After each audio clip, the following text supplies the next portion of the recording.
जय हिंद साथियों।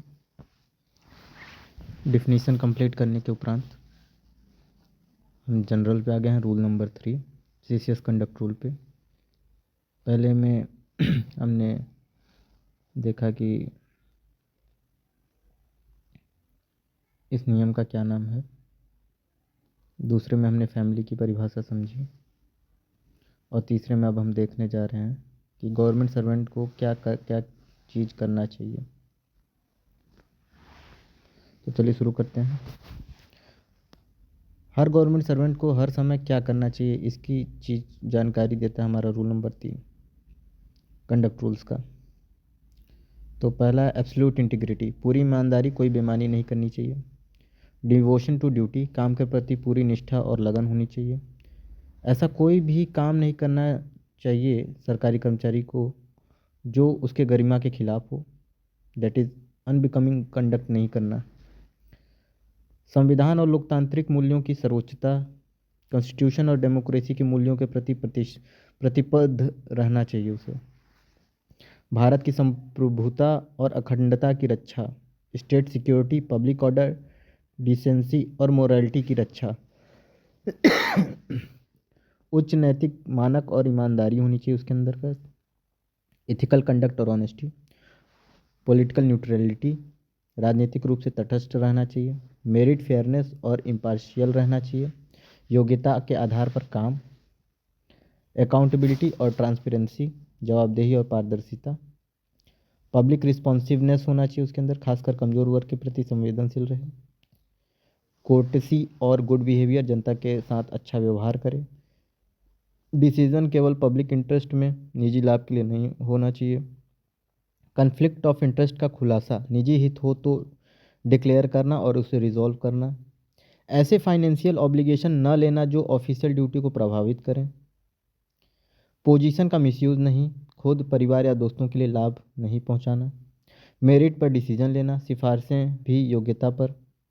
फेयरनेस और नॉन डिस्क्रिमिनेशन, खासकर गरीब और वंचितों के साथ।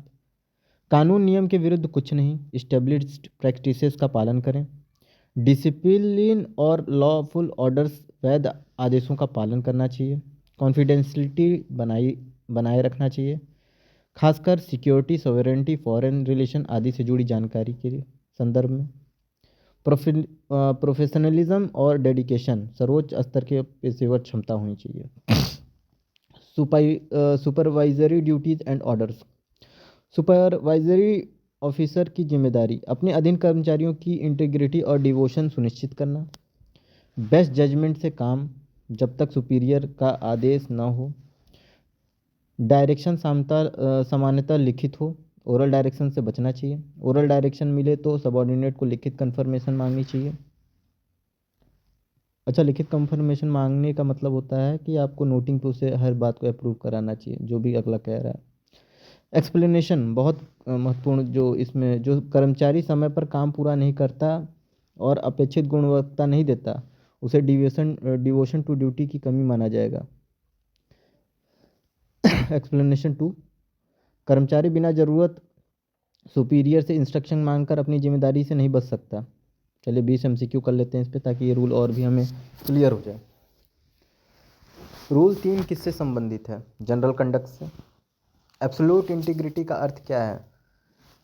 ऑनेस्टी। पॉलिटिकल न्यूट्रलिटी किस रूल में है? रूल 3(1).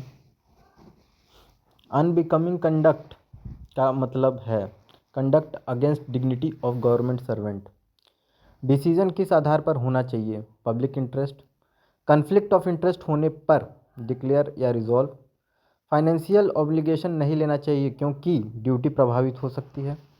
कॉन्फिडेंशियलिटी खासकर किससे जुड़ी है? नेशनल सिक्योरिटी से। सुपरवाइजरी ऑफिसर की जिम्मेदारी, सबऑर्डिनेट्स की इंटीग्रिटी। ओरल डायरेक्शन कब? अनअवॉइडेबल स्थिति में। ओरल डायरेक्शन मिलने पर सबऑर्डिनेट को लिखित कंफर्मेशन मांगनी चाहिए। ओरल डायरेक्शन देने वाले सुपीरियर तुरंत लिखित कंफर्म करेगा। हैबिचुअल डिले और poor quality, lack of devotion to duty माना जाएगा। एक्सप्लेनेशन फर्स्ट किससे जुड़ा है? डिवोशन टू ड्यूटी से जुड़ा है। एम्प्लॉई बिना ज़रूरत इंस्ट्रक्शन मांगे तो रिस्पॉन्सिबिलिटी से बचना नहीं माना जाएगा। मेरिट आधारित डिसीजन किस क्लॉज में है? मेरिट आधारित डिसीजन रूल 10 ये 16 में है। पुअर और अंडर प्रिविलेज के प्रति फेयरनेस मेंटेन करना होगा। लॉफुल ऑर्डर्स का पालन मैंडेटरी है। अकाउंटेबिलिटी और ट्रांसपेरेंसी किस क्लॉज में है?